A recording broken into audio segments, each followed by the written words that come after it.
This episode is brought to you by Amazon Business. How can you free up your team from time-consuming office tasks? Amazon Business empowers leaders to not only streamline purchasing, but better support their teams so they can focus on strategy and growth. Free up your teams and focus on your future. Learn more about the technology, insights, and support available at amazonbusiness.com. This is Let the Record Show, using common sense. Now, here are your hosts, Judge Richard Weinberg and Chairman Jesse Garcia. Welcome to Let the Record Show. This is Judge Richard Weinberg. With me is my good friend, esteemed colleague, Chairman Jesse Garcia of the Republican Party. Jesse is the state chair, vice chair of the state Republican Party, and the county chair of Suffolk County Republican Party. And with us is our good friend, another esteemed colleague, great lawyer, great political analyst and writer, Eric Levine is back on the show. Gentlemen, let me raise the first topic with you, and I'll give you my take, and then I'll go to Eric as the voice of illusion. Reason, the voice of reason. The voice of illusion and delusion, and then I'll go to Jesse as the common sense voice. All right, this is my take. You had the New Hampshire primary. Trump won. Biden won by write-in. This is my take. I believe that a Trump-Biden rematch is inevitable. I think it's all over.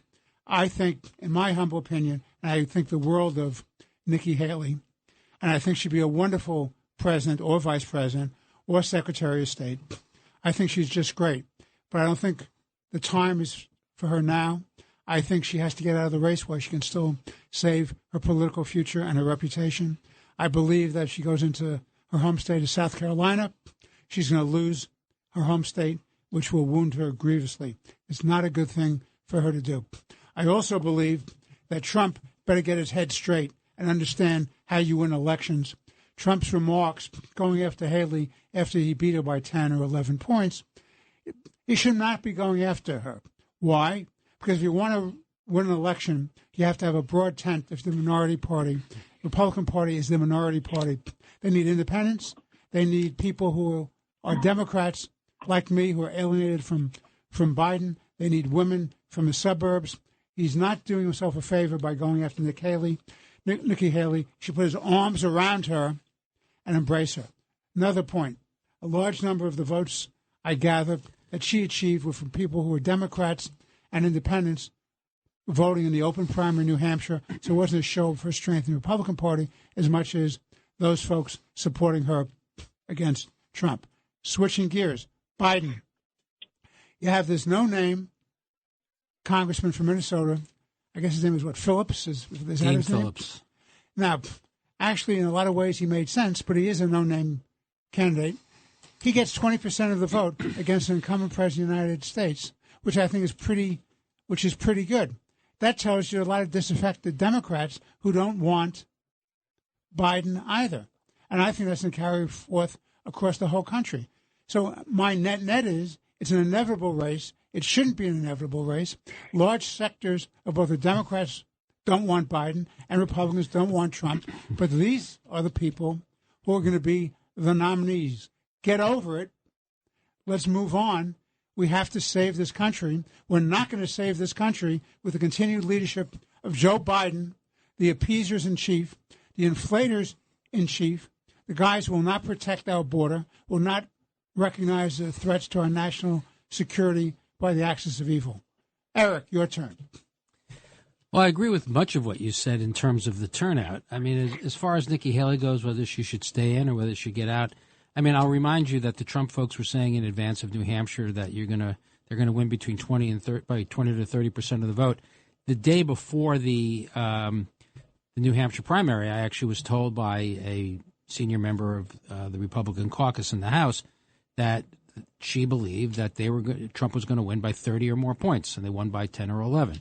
Now, obviously, it's better to win than lose, and it's obviously better to lose by 2 than 10, but to a point that you were starting to make is there are a lot of ominous signs for Donald Trump coming out of New Hampshire. Roughly 65 to 70% of the independents and moderates who voted, and there was a huge turnout of that group, voted for Nikki Haley. That group is not going to vote for Donald Trump in the general election. And in fact, he's basically telling them, I don't want your support. In his vindictive victory speech, he made it very clear that, who are these people? This is a Republican primary. Who needs them? Is an effort to disenfranchise them. And then who does he have on the stage with them? He has Marjorie Taylor Greene, who just recently decided that she wants to, quote unquote, purge, that's her word, purge the Republican Party of non-MAGA Republicans. Now, Donald Trump may be getting a majority of the vote, but it's a question as to whether or not how many people are MAGA people, but there's certainly not enough MAGA people on the planet that can elect a president in a general election. You need to expand that base. So rather than looking to purge people like me or purge people like you, or potentially, I don't want to speak for Jesse, or potentially purge somebody like Jesse, you really should be trying to bring people into the tent. But she has already said, we don't want a big tent. We want to purge these people. And who else was on the stage with him last night? Vivek Ramaswamy. He is disliked by vast swaths of the Republican Party. But not only was he on the stage with Donald Trump gave him the spotlight to make a speech, to rant about Nikki Haley. How is that expanding the base if you're going to win in Wisconsin and Michigan, Pennsylvania, Nevada, Georgia, Arizona, you need to appeal to moderates. You need to appeal to independents. And standing on the stage with Marjorie Taylor Greene and Vivek Ramaswamy is not going to do it. Similarly, he couldn't help himself. He started going into I won the 2020 election. You didn't. You lost. And even if you believe you did, get over it. Tell the American people how you're going to make their lives better rather than talking about the 2020 election. All Donald Trump succeeded in doing last night, after what arguably was a very great victory, was remind people of why you don't like me. So he took a great victory and turned it into a so-so night for himself. He may very well have a clear path to the Republican nomination. But if he doesn't clean up his act, he is going to lose. Jesse, your turn. I think last night demonstrates that President Trump has to tack now to more of a general election type of campaign. With the open primary going forward here, Nikki Haley, listen, and I have great respect. She's a star in the Republican Party. She's got a great future in the Republican Party. She's got a great future right now in the president of the Republican Party in one capacity or another as we move forward and Trump succeeds in securing a nomination. But notwithstanding, it was, as Eric said, it was a great victory for Trump. And I do agree. His remarks were not what it needed to be at that moment. We speak about people on the stage. I also speak about Senator Tim Scott of South Carolina, who was appointed by Nikki Haley, who endorsed Donald Trump. And Tim Scott, Senator Scott, actually did the right thing and demonstrated the maturity that needs to be around any president or any chief executive.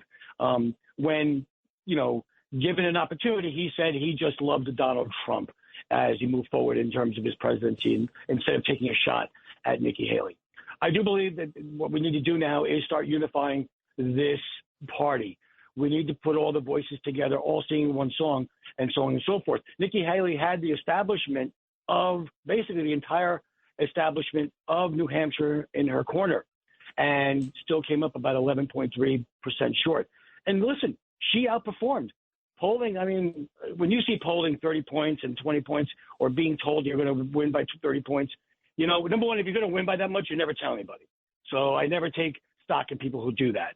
The issue here, though, is the polling that we were tracking was about 18%. And she tracked far better than being down by 18%.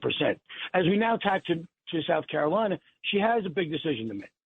She's going to go into her home state with basically the political apparatus in the state of South Carolina with Donald Trump. The issues on the ground and the operations on the ground, the apparatus on the ground, basically the establishment on the ground is for Donald Trump. I think she needs to make the decision of what she does for South Carolina, what an impact of a loss in South Carolina is. I know she's going for the win in South Carolina. I don't know if the headwinds are there in front of her that's going to prevent her from that. Does she see a path where it's single digits in South Carolina, which gets her more breadth?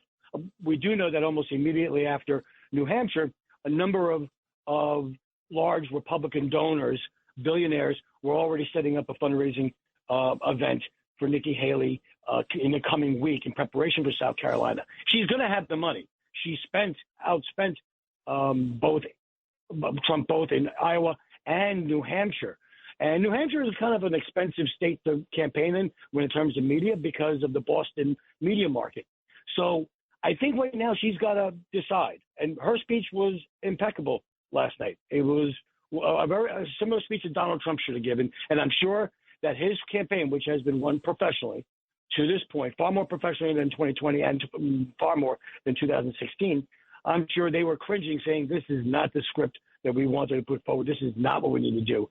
Someone needs to get into the ear of President Trump, get in his face, and basically tell him it's now time to speak to that voter base that elected you in 2016 and gave you 71 million votes in 2020, those Reagan Democrats, those blue-collar Democrats, those independents, because the issues both in Iowa and in New Hampshire, immigration and the economy, are two of the issues that Trump is strongest on. He brought immigration to the forefront. His economic policies, whether you like his mean tweets or his chaotic style, his economic policies were embraced by this country and jettisoned this country in terms of fueling its economy. So those issues are still going to be paramount in South Carolina, and right as we go into Super Tuesday. Eric. Right. First, I want to remind everyone that my initial endorsement for president was for Tim Scott. And, Jesse, you're 100% right. Tim Scott demonstrated grace under fire on the stage with Donald Trump after Donald Trump had made an extraordinarily snarky, obnoxious remark about Governor Haley, and Tim Scott saved the day with his comment. So I was proud to see that he had done that. In the interest of full disclosure, I am one of the co-hosts for the upcoming Haley event in New York, and I could tell you that I have seen no waning of enthusiasm for the governor in terms of the donor base. But speaking of the donor base for a second, the contempt in which the quote-unquote donor base is held, interestingly, it's only those who donate to someone other than Donald Trump are held in contempt.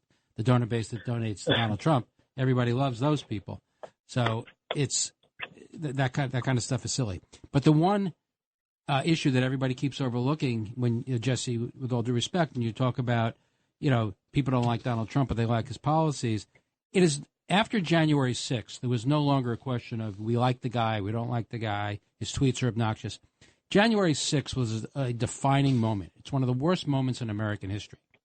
And while many in the Republican base want to excuse it away as it was a legitimate form of protest, it was not. Donald Trump wasn't responsible. He had a big hand in it. Or that it's just an extension of his being obnoxious. It's not. The majority of the country views January 6th negatively. And we've already seen it, and we're going to see it more and more as Joe Biden gets into general election mode. We're going to see Donald Trump and January 6th just played over and over again, and people are going to be reminded why they don't like Donald Trump. And it's going to be problematic. Everyone says everybody loves Donald Trump's policies. We love his policy on the economy, on the border, on taxes, whatever it is. Everybody's with us on the issues. The reason he lost in 2020 is because people didn't get to the issues. They couldn't get past Donald Trump. And then you have the overlay of the abortion issue. Republicans are going to have to do a better job of being able to address abortion. Those are the two issues that Democrats have. Donald Trump and abortion. And unless and until Republicans can do a better job of explaining both, it's going to be, if he's the nominee, it's going to be a tough slog. All right, let me say this about that, as Richard Nixon used to say. Donald Trump, as I often said on this show, has an unfortunate personality. But Donald Trump is more right on the issues than the Democratic administration of Joe Biden and Kamala Harris. I'll agree with that. The question is, can he get out of his own way?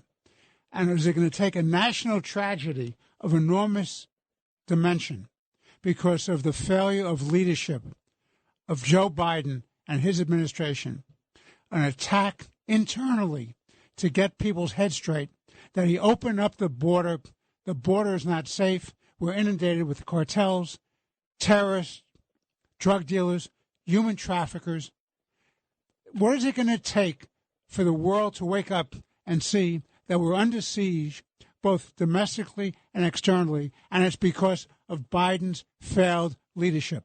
As Secretary Gates said, he never got one foreign policy issue right in all the 40 years he knew him. And I am telling you, he is wrong on domestic policy. When he had his Justice Department go after the state of Texas and Governor Abbott, who put up the wired fence to keep the illegal migrants out of this country, to protect and defend our borders, and the Supreme Court in a 5-4 vote said that you can't, as a sovereign state of Texas, supersede the federal law on immigration, even when it's not being enforced. And that's the whole point. Biden is not enforcing federal law. He is not fulfilling his oath of office. What is it going to take for people to wake up and say, in a binary choice between Trump and Biden, you have to vote for Trump because he will protect us? We have to take a break. This is Let the Record Show with Chairman Jesse Garcia of the Republican Party, esteemed attorney, commentator, political analyst, Eric Levine. I'm Judge Richard Weinberg. Please stay with us. We'll be back in a moment. I'm John Morgan of Morgan & Morgan. Today, we're the largest injury firm in the world, and I'm thankful to you for trusting us all these years. We'll always be here for the people, not the powerful. We'll always be here for you. Morgan & Morgan. Visit forthepeople.com for an office near you. This episode is brought to you by Principles. Are there limits to the U.S. government's debt growth? What will happen if the debts are not curtailed? What should policymakers or investors do? Those are urgent questions that legendary investor and New York Times bestselling author Ray Dalio addresses in his new book, How Countries Go Broke: The Big Cycle. The book comes out in June and is available for pre-order today, wherever books are sold. Hey besties, listen up. I have a secret to tell you. LinkedIn now has improved the job search experience for nurses. Search by your specialty, the shifts you want to work, and the salary that you want to make. With so many employers hiring on LinkedIn, finding the perfect job is even more simplified. So don't spend months searching. Go to linkedin.com/nurses and find out why in the past year, more than 1.5 million nurses have used LinkedIn to search for their next role. That's linkedin.com/nurses. This episode is brought to you by Hulu, presenting Paradise. Paradise is Hulu's critically acclaimed addictive drama series, starring Sterling K. Brown, Julianne Nicholson, and James Marsden. The Daily Beast calls Paradise your next TV obsession, and the New York Times says it's exhilarating in all the right ways. Paradise is for your Emmy consideration in all categories, including Outstanding Drama Series. For more information, visit fyc.hulu.com. This episode is brought to you by Factor. Optimize your nutrition this year with Factor, America's #1 ready-to-eat meal service. Factor's fresh, never-frozen meals are dietitian-approved, ready to eat in just 2 minutes. Choose from 40 weekly options across 8 dietary preferences, like Calorie Smart, Protein Plus, and Keto. Eat smarter at factormeals.com/listen50 and use code listen50 for 50% off, plus free shipping on your first box. Factormeals.com/listen50. Code listen50. Terms and conditions apply. This is Let the Record Show. Now, here are your hosts, Judge Richard Weinberg and Suffolk County Republican Committee Chairman Jesse Garcia. We're back on Let the Record Show with Chairman Jesse Garcia of the Republican Party, esteemed writer, commentator, political analyst, and attorney Eric Levine. I'm Judge Richard Weinberg. Jesse, at the break you said you wanted to raise a couple of issues to close out this issue about the inevitability of the Trump-Biden rematch in 2024.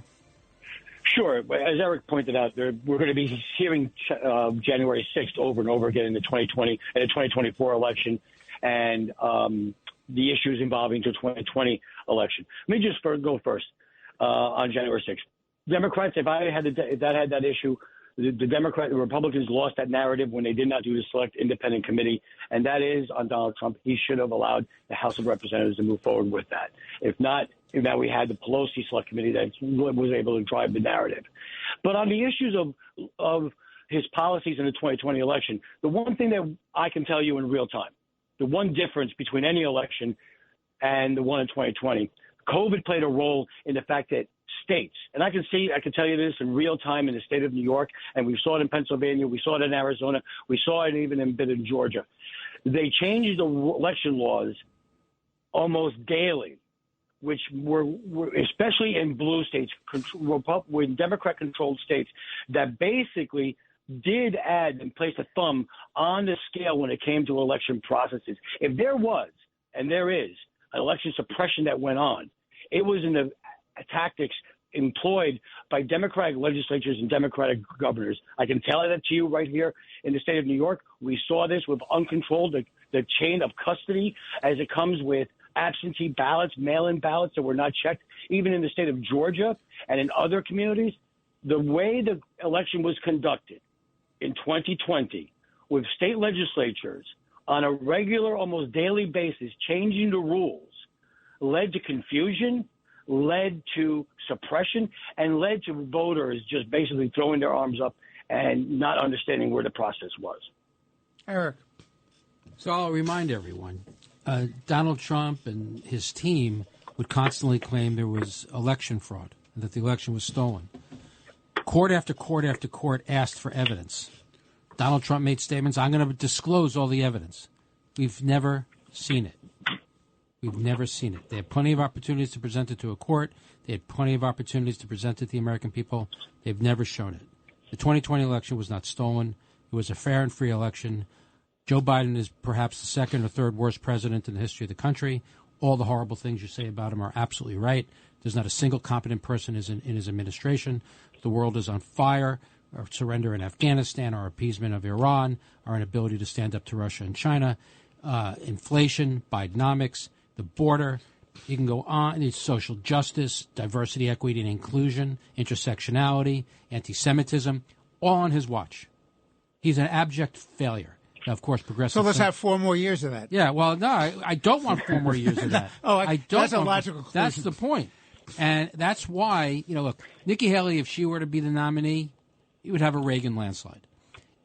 Donald Trump, under the best of circumstances right now, because everyone's focusing on Biden, ekes by in polls that show that he wins. As soon as he becomes the nominee, I think those polls are going to start to shift. But there was an interesting poll done in Iowa of the people who voted for Trump in the caucus. 30% of those people that voted for Trump in the caucus said that if he's convicted of a crime, they will not vote for him. This is a guy who has to straighten up and fly right if he wants to win. And just coming back to the Marjorie Taylor Greene and the Vivek Ramaswamy reference before, who's going to be in his cabinet? Steve Bannon, the chief of staff? Roger Stone, national security advisor? Flynn, DOD? These are some pretty scary people. I would feel a lot better if he would point out to us. Because remember, most of his cabinet members from his first administration are all on the record saying they would never serve with him again. He really has to change his tone and change his message if he's going to have a prayer of winning, which is why I continue to believe that Nikki Haley would be a far better nominee. She may not be the nominee. You may be right. It may be Trump. But if he's going to win, if we're going to replace Biden, he's going to have to change. Look, I agree that he's going to have to change. I said that in my initial remarks. That he doesn't present himself well, and it was a foolish thing to do. And the Republicans have to have a broad tent, and he has to start bringing all these people back. I've said that. But there's a difference, and I think Jesse made a very good point. There's a difference between saying the election was stolen and saying that the system was jerry-rigged. It was manipulated. Of course, because let's talk about the state of Pennsylvania. State of Pennsylvania had the Supreme Court of the state of Pennsylvania gave more time for the collection of absentee ballots and when they came in and when they were stamped and changed the rules of the game. That was the state Supreme Court, state of Pennsylvania. Let me tell you very clearly, as a matter of law, they had no right to do that. It was unconstitutional under the federal constitution because the rules of the game are written by the state legislature. They had no right to change that. They tried to bring the case to the Supreme Court of the United States. The Supreme Court of the United States ducked it. They didn't take it. They said, we'll see. And they never took it up. That was a failure on the part of the United States Supreme Court to shut that kind of nonsense down. They had no right to change the rules of the game during the election, which is different than stuffing election ballots or miscounting. And there's a whole other thing. You're talking about Zuckerberg bucks, where he was paying tens of millions of dollars to people, hundreds of millions of dollars to people all across the country in Democratic districts to have them chase up the ballots in ballot harvesting. Now, that's a different kind of corruption than saying the election is stolen. You're just facilitating smart-ass games played by political operatives. So what I'm saying to you is let's not relitigate 2020. We have to get by 2020. We're in 2024. We're in a world at war, which we'll talk about in a little while. We're in a place of great desperation in this country where there's infiltration, where there's political correctness gone insane with wokeism. You have a divided country evenly in half. You have a weaponization of the Justice Department against Trump. And Eric made a very interesting point. He said, well, he's going to get convicted and he's going to lose support. And you know what? I agree with you, Eric. He's going to get convicted of something, and he will lose support, and that's going to hurt him enormously. But the fact of the matter is, what he's going to get convicted of are nonsense charges that were trumped up by the Biden administration or the fellow travelers in local DA's offices or state attorney general's offices. The one thing Trump did wrong of all the cases, is the way he handled the documents. Okay? Now, let me tell you about the documents. It was no big deal, and it was a big deal for Trump. Then it was a bigger deal for Joe Biden because Joe Biden retained those documents, stuffed them in a garage when he was a senator and a vice president. He doesn't even have the cover of the Presidential Records Act. So if you want to play that game, then you have to convict Biden as well, and let's disqualify both those people. Well, hold on. I think your explanation of that one is incorrect. What got Trump in trouble on the documents is not that he took them. It's that when they asked for them, he lied about having them. And then the allegation is that he directed some of his subordinates to destroy them. Joe Biden is an imbecile on the best days, and he's a cognitively impaired one to boot. Therefore, he doesn't have the mens rea. He doesn't have the mens rea to commit these the mental crimes. capacity to commit a crime. But I am unaware of his. I am unaware of his lying to anyone about having them or giving instructions to anyone to destroy them. Had Trump just returned them, there would have been no case. The case is centered around the fact that he attempted to destroy them and directed other people to destroy them on his behalf. In terms of these other prosecutions, like Alvin Bragg, utter disgrace. Alvin Bragg should be disbarred. That's Tish James's prosecution on a civil case? Yeah, this is a woman who runs for office saying, I'm going to get Donald Trump, and then brings a case for fraud that Trump supposedly committed against banks.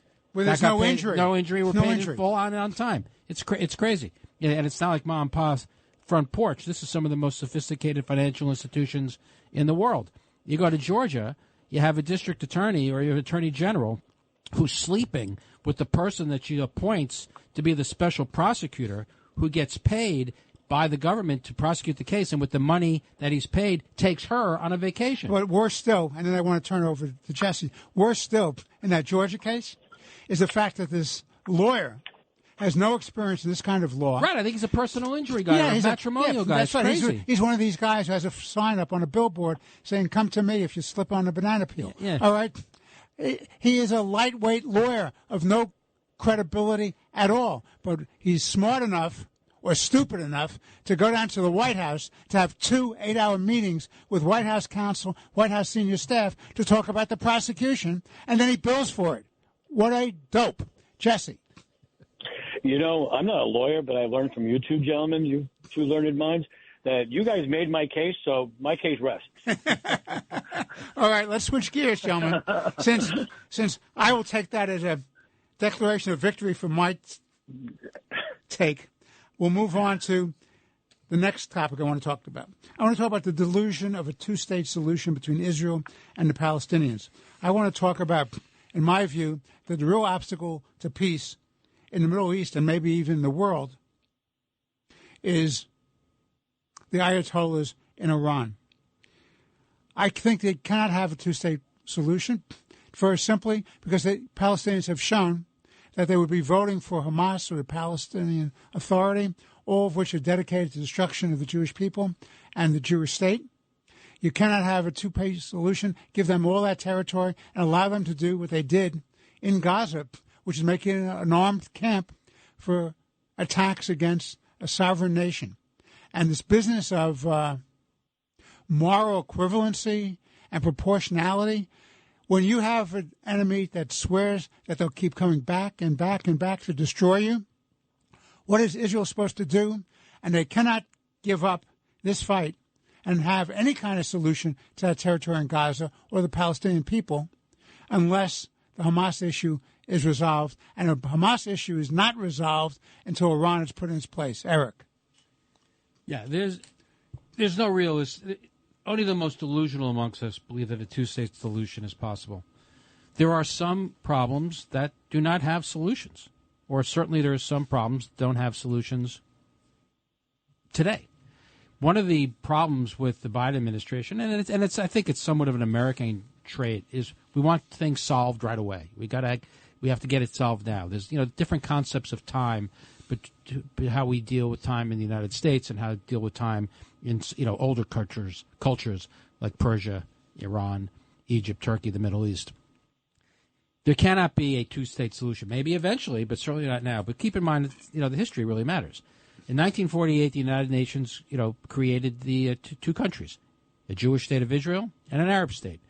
The Arabs said, the Israelis and the Jews said yes. The Arabs said no, and they attacked Israel, tried to destroy it, and Israel won the war. But in the course of that war, they created Palestinian refugees. In 2000,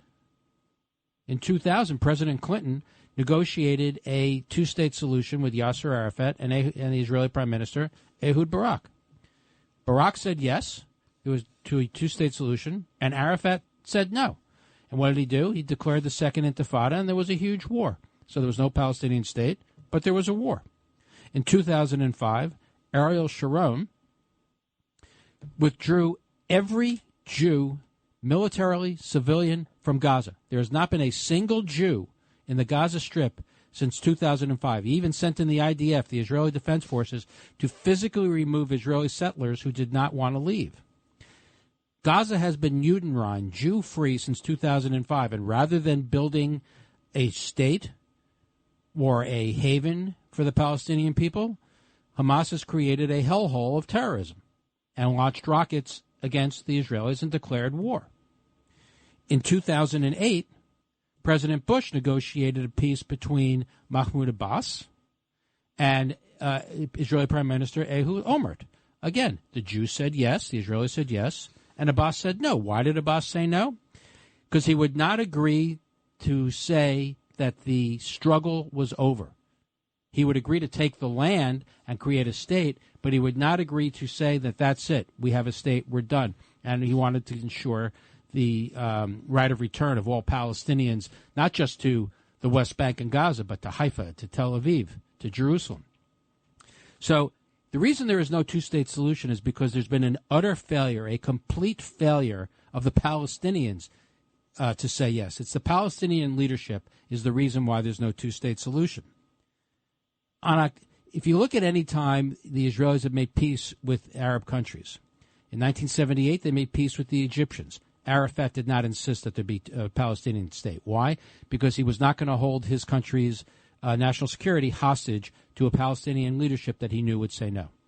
In 1996, the Jordan made peace with Israel. The king didn't wait for the Palestinians because he knew the Palestinians would say no, and he wasn't going to hold his national security hostage to a Palestinian leadership. And then you have the Abraham Accords. Phenomenal achievement. Bahrain, UAE, Morocco, and the Sudan all made peace with Israel. They did not wait for the Palestinians. They did not wait for the Palestinians because they knew the Palestinians would say no.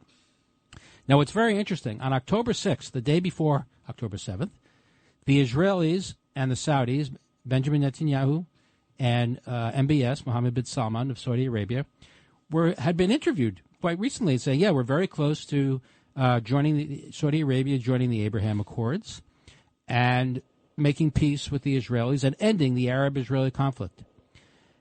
There were a number of requirements in that arrangement. Not one of them called for a two-state solution. Not one of them called for the creation of a Palestinian state. On October 7th, when Hamas attacks in a genocidal war against the Jews, Joe Biden stands with the Israelis, to his credit, and has done generally a pretty good job of standing with Israel. But now we are seeing a great deal of distancing between the United States and Israel as they try to pressure the Israelis to wind down the war. And now we're hearing about the Saudi Arabians are saying, along with the UAE, yeah, we'll agree to help rebuild Gaza, and we'll make peace with Israel. But now the requirement is, one of the new requirements is that there must be a two-state solution, because the Saudis cannot be seen as being less supportive of the Palestinian people than an American president. So Joe Biden has forced MBS into the position of having to support a Palestinian state, and MBS is comfortable to say, okay, yeah, there has to be a Palestinian state. He doesn't want a Palestinian state because he knows it'll be radicalized and pose a threat to his regime. But he also knows the Israelis will say no.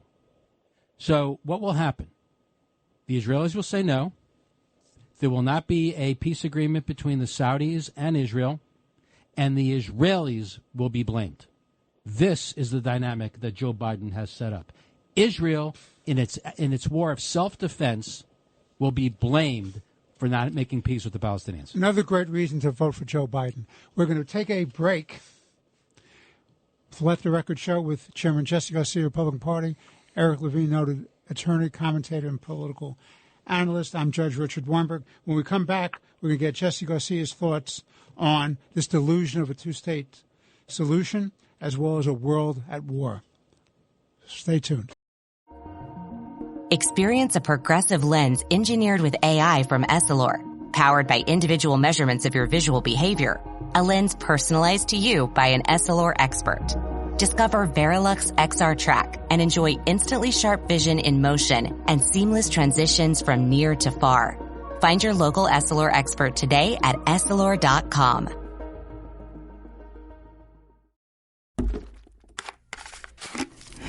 Clorox Sentiva smells like lavender. Cleans like Clorox. And feels like...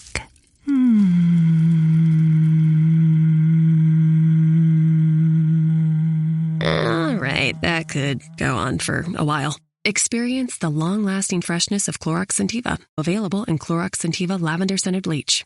Use as directed. Home means something different to everyone. But with Rocket Mortgage, home can mean even more. It can mean a college education, taming your high-interest debt, even a renovation. We've made it easier than ever to use your home equity. That home you worked so hard for, now it can work hard for you. Call 800-4ROCKET or visit rocket.com to find out more. Rocket Mortgage, LLC, licensed in all 50 states. NMLSconsumeraccess.org, number 3030. Are we still on the trail? Is this pack getting heavier? More switchbacks? Why am I doing this? At REI Co-op, we believe there are places within ourselves. Just a little further. You got this. That we find only outside. Wow. Look at the stars. This is incredible. We have the gear, inspiration, and advice to help you get there. REI Co-op. Visit rei.com. This is Let the Record Show. Now, here are your hosts, Judge Richard Weinberg and Suffolk County Republican Committee Chairman Jesse Garcia. We are back with Let the Record Show with Chairman Jesse Garcia of the Republican Party, Eric Levine, noted attorney and political commentator, essayist. I'm Judge Richard Weinberg.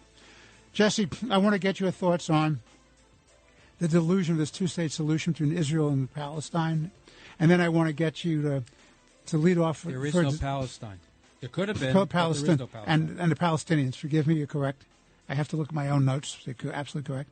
All right, and I want to get Jesse's thoughts about a world at war. Jesse, your shot. Yeah, thank you. I just don't know if I can add any more to that very comprehensive dialogue that you and Eric had, because from almost day one, the Palestinians have said that they could never come to grip with accepting a permanent state of Israel. And certainly, throughout history, we've seen that, and Eric went through the history comprehensively, and I think I learned a couple of things even that they didn't teach me in college and in high school. But certainly it's far more difficult and almost impossible right now in the present for that to move forward after the actions of October 7th upon Israel. And I do agree with both of you. It is deplorable that Israel now is going to be placed in a position and be blamed for not advocating for a two-state solution after they've advocated for them throughout the decades. But because now the Biden administration is almost imposing it as part of any type of treaty, when, as Eric pointed out earlier treaties had avoided that because we knew that it was known that the Palestinians would not allow that to go forward. I think it's an important point to remember that Mahmoud Abbas is in his 19th year of his 4-year term. So in 2005, when the Israelis withdrew from Gaza, there were elections. Hamas won in Gaza, and the Palestinian Authority won in the West Bank. So what did Hamas do? They took the Palestinian Authority supporters, carried them to the roofs of buildings, threw them off, and killed them. So, and why won't Mahmoud Abbas have an election? Because if he has an election, he'll be thrown off a Hamas roof. would win. Well, and then he'll be thrown off the roof. Hamas is more popular than he is. 70% of Palestinians who were polled in the West Bank believe that October 7th was a legitimate form of protest by Hamas. I don't know how you make peace with people like that. All right. Jesse, a world at war. What do you have to say about that? A world at war. We have the ongoing Russian-Ukrainian war. We have Iran fighting multiple fronts on proxies in the Middle East and expanding its role in the Middle East. We have Israel and Hamas at war. And we have China rattling its sabers and targeting Taiwan. All four of these and others, when we have China and Iran in the Western Hemisphere, here in the Caribbean, whether it be in Venezuela or in Cuba. For me, what this encompasses, what this brings forward in conclusion, is really demonstrates the failure of the Biden administration's foreign policy. Biden has created, and number one, has continued the third term of Obama by almost making this continuing our apology tour that Obama started in his first term and continued. But his policies have withdrawn, which is, I find amazing that Trump was blamed for not, for withdrawing from the world stage, but it's actually been Biden that has withdrawn the United States from a leadership position in the world that's created a vacuum. And what happens when a vacuum is created? Someone is going to fill that vacuum. We've seen that with China especially. We've seen that with Iran filling the vacuum in the Middle East. And we continue to see more rattling of sabers throughout the world. I mean, and there's only two of all these wars that are going on, and the incursions have been going on. There's only been two entities that have benefited from this. First and foremost, I believe China, especially with the Ukrainian-Russian war, has been the one benefactor, the single benefactor of that war. It has sat back. It has played a role here and there, poked itself, got itself involved when it needed to, just to keep it going. But it is because it has watched the response of NATO, the European Union, the United States, and all our allies. I believe that that's also what's going on now. I believe Iran has taken a more active role with its proxy wars, and I think now it's over 100 assaults upon U.S. military personnel in the region. We know that they're funding and weaponizing Hamas. They are also probing and prodding to see where their response is. And I have to say that we're racking up failures as an American superpower, as a world superpower. America is failing as an American superpower. It's failing in every form that you can. Foreign policy, strategically with our strategic partners, and diplomatically and financially. It's a problem with the fact that no one trusts America right now. And the clear and more brightest light we have is how the Biden administration is treating and scolding Israel in its battle, in its war with Hamas. So the Biden administration has a rich history in failure, starting with the catastrophic surrender in Afghanistan, and then everything flows from that. Because from that moment on, nobody trusts the United States, because everyone believes they're on their own now, because no one can really rely on the United States. And what we're seeing in Ukraine and what we're seeing in the Middle East, we're seeing in the South China Sea, that just supports that. And we should also keep in mind that we haven't seen an axis or a nexus of evil like we're seeing today between and among China, Russia, and Iran since the 1930s when we had Germany, Japan, and Italy. But the magical word for this administration is de-escalate. De-escalate. What does de-escalation mean to them? Don't do anything. Because if you stand up to these people, they may get mad. So we only send so many weapons to Ukraine. We delay them, and we don't send them all. And then we tell them you can't use them by attack inside Russia. We limit their ability to defend themselves. And with what's going on in the Middle East, you have Iran, Jesse, as you pointed out. They train Hamas. They train Hezbollah. They fund and train these proxies in Iraq and Syria. They fund and train the Houthis in Yemen. Iran is the focus. It's the center. It's the epicenter of evil in the world right now. But what do? To the extent we ever respond anywhere, we respond against the proxies by hitting an empty warehouse, by shooting at some jihadi that nobody really cares about. It's not until you have the Houthis, who the Biden administration removed from the foreign terrorist organization list.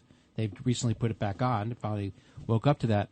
So they're now attacking military sites that the Houthis are launching from in Yemen, which are interfering with commercial shipping in the Gulf and the Red Sea. But what does that tell us? It tells us that appeasement and de-escalation fails.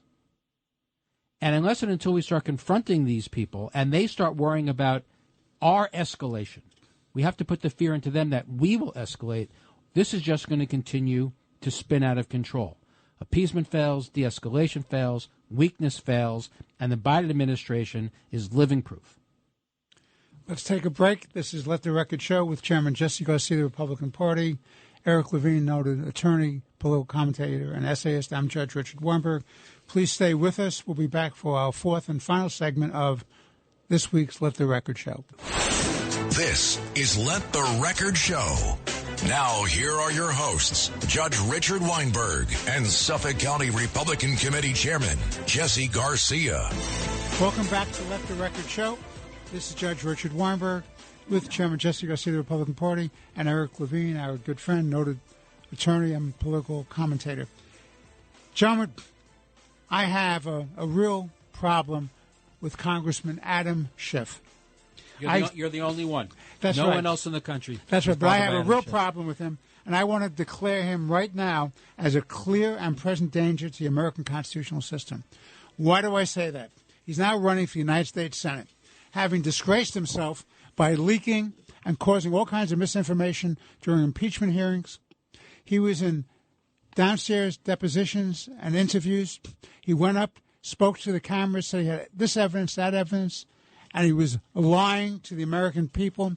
Congressman Peter King was in those meetings, heard the depositions, and said he was making this up out of whole cloth. Now, what does Adam Schiff stand for? A radical left perspective, one. Two, he would pack the Supreme Court of the United States. He would eliminate the filibuster. He would keep carrying out the woke policies of the left wing of the Democratic Party. He is a spokesperson for the Green New Deal, which is making us energy dependent rather than independent. He's fighting to say that Biden is just swell on the border when the reality is that the border is overwhelmed and we're being invaded. Anything that this man stands for is a threat both internally and domestically to this great country.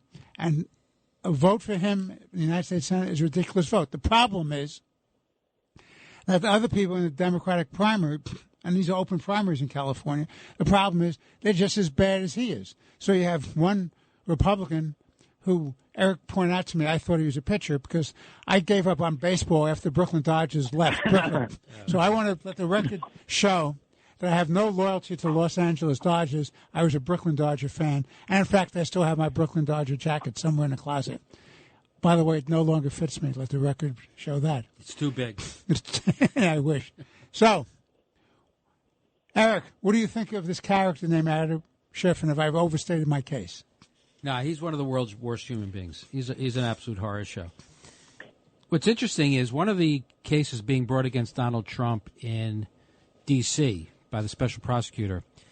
There are two. There's one that has to do with the documents, and there's a second one that is predicated on the fact that the allegation is Donald Trump knew he lost the election, lied about it, saying he won, and then tried to parlay that lie into undoing the election.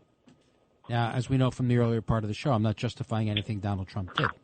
But that's a unique application of the law to claim that it's a criminal act.